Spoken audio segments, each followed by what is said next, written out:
Isfahan کے ایک مالدار رئیس جن کی زندگی خوشحال اور پرسکون تھی، اپنی بیگم کے ساتھ دسترخوان پر بیٹھے ہوئے تھے۔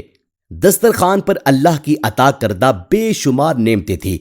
اسی دوران ایک فقیر نے دروازے پر آ کر صدا لگائی، اللہ کے نام پر کچھ کھانے کو دے دو۔ رئیس نے اپنی بیوی کو حکم دیا کہ سارا دسترخوان اس فقیر کی جولی میں ڈال دے۔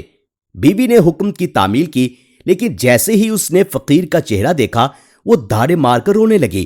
شوہر نے حیرت سے پوچھا، تمہیں کیا ہوا؟ بیوی نے آنسو میں ڈوبی ہوئی آواز میں کہا، یہ شخص جو آج فقیر بن کر ہمارے گھر آیا ہے، چند سال پہلے اسی کوٹھی کا مالک اور میرا پہلا شوہر تھا۔ ہم بھی اسی طرح دسترخوان پر بیٹھے کھانا کھا رہے تھے جب ایک فقیر نے صدا لگائی کہ وہ 2 دن سے بھوکا ہے اور اللہ کے نام پر کھانا مانگا۔ میرے سابق شوہر نے اس فقیر کی بے دردی سے پٹائی کی، یہاں تک کہ وہ لہو لہان ہو گیا۔ نہ جانے اس فقیر کی بد دعا کی وجہ سے یا کسی اور وجہ سے میرے شوہر کے حالات بگڑ گئے، کاروبار تباہ ہو گیا، دولت چھن گئی اور وہ فقیر بن گیا۔ اس نے مجھے بھی طلاق دے دی۔ چند سال بعد میری آپ سے شادی ہو گئی۔ شوہر نے بیوی کی باتیں سن کر کہا، کیا میں تمہیں ایک اور تعجب خیز بات نہ بتاؤں؟ بیوی نے حیرانی سے کہا، ضرور بتائیں۔ شوہر نے کہا، جس فقیر کی تمہارے سابق شوہر نے پٹائی کی تھی وہ کوئی اور نہیں بلکہ میں ہی تھا۔ بیوی کے چہرے پر حیرت کے سائے گہرے ہو گئے۔ شوہر نے آ کے بتایا، اللہ کی قدرت کا یہ عجیب نظارہ ہے کہ اس بد مست مالدار کی ہر چیز، اس کی دولت، اس کی کوٹھی، یہاں تک کہ اس کی بیوی بھی مجھ فقیر کو مل گئی، اور آج گردش زمانہ نے اسے فقیر بنا کر میرے در پر لے آیا۔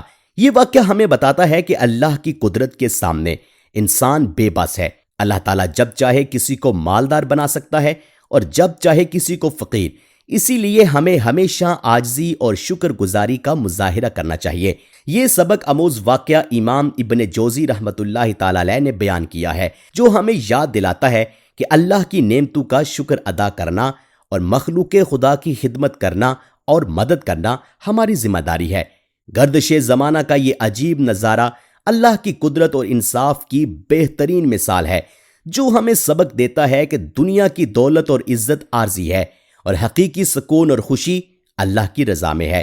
دنیا کی نعمتیں اور دولت عارضی ہیں، اللہ کی رضا اور شکر گزاری ہی حقیقی خوشی کا ذریعہ ہے۔ اگر آپ کو یہ کہانی پسند آئی ہے اور آپ نے اس سے کوئی سبق حاصل کیا ہے تو براہ کرم اس کو اپنے دوستوں اور عزیزوں کے ساتھ ضرور شیئر کریں، تاکہ یہ پیغام زیادہ سے زیادہ لوگوں تک پہنچ سکے۔ امید کرتے ہیں آپ کو ہماری آج کی ویڈیو ضرور پسند آئی ہوگی۔ ویڈیو اچھی لگی تو کمنٹ سیکشن میں اپنی پسند کا اظہار ضرور کریں۔